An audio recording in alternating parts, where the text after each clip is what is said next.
This is Jason. And this is Jason's mom. This is Jason's dad, king of Wolcus. Then his uncle Peleus dethrones Jason's dad and imprisons him. Peleus always lived in fear of losing what he had taken and planned to murder Jason. But Jason's mother deceived Peleus by mourning as if Jason died during birth. Jason lived most of his childhood in a wilderness cave with Chiron the Centaur. When Jason had become of age, he set out like a proper hero to claim his rightful throne. Now Peleus honored every god but Hera, so she decided to help Jason out, but she had to test him first to see if he's a true hero. On his way to Wolcus, there was a river. By the river, there was an old lady that asked Jason to help her cross. Turns out, the old lady was Hera.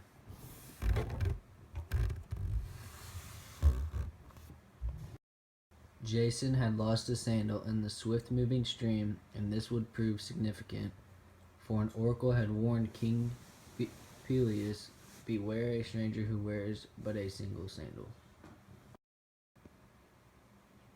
When Jason arrived to Locus, he asserted his claim to the throne, but his uncle Peleus had no intention of giving it up, particularly to one who had only one sandal.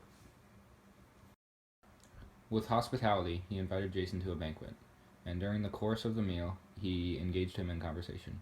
"You say you've got what it takes to rule a kingdom," said Peleus. "May I take it that you're fit to deal with any thorny problems that arise? For example, how would you go about getting rid of someone who is giving you difficulties?" Jason considered for a moment, eager to show a kingly knack for problem solving. "Send him after the golden fleece," he suggested. "Not a bad idea," responded Peleus. "It's just the sort of quest that any hero worth his salt would leap at. Why, if he succeeded, he'd be remembered down through the ages. Tell you what, why don't you go?" So Jason accepted the challenge. He was looking for shipmates to join the glamorous adventure, and in spite of the minuscule chances of anyone surviving to lay eyes upon the fleece, let alone get past the guardian dragon and return with the prize, large numbers of heroes were ready to run the risk. These were known as the Argonauts, after their ship, the Argo. Among them were Hercules and the heroine Atalanta. After being in sea, they landed on an island populated exclusively by women called Salmadices. The king, King Phineas, welcomed them to the island, and he had been having problems with the harpies, so Jason and his crew chased the harpies so far away that the king was never bothered by them again. In thanks, Phineas informed the Argonauts of a danger just ahead on the route to the Golden Fleece, two rocks called the Symplegades, which crashed together upon any ship passing between them. The king even suggested a mechanism by which one might avoid the effects of these clashing rocks. If a bird could be included to pass between the crags first, causing them to clash together, the Argo could follow quickly behind, passing through safely before they were ready to snap shut again. Once arrived in Colchis, Jason had to face a series of challenges meted out by King Aedes, ruler of this barbarian kingdom on the far edge of the heroic world. He and his people were not kindly disposed toward strangers, although on an earlier occasion he had extended hospitality to a visitor from Jason's hometown. This may have been due to the newcomer's unorthodox mode of transportation, for he arrived on the back of a golden fleece flying ram. The stranger's name was Phrixus, and he had been on the point of being sacrificed when the ram carried him off. Having arrived safely in Colchis, he sacrificed the ram to the gods and hung its fleece in a grove. Aedes gave him the hand of one of his daughters in marriage. On sight, the king didn't like Jason, but his daughter fell in love with Jason, so King Aedes calmed down and allowed him to have the fleece, but only if he did some chores. There were two bulls. All Jason needed to do was harness them, plow the fields, and plant seeds, and reap the harvest in a single day.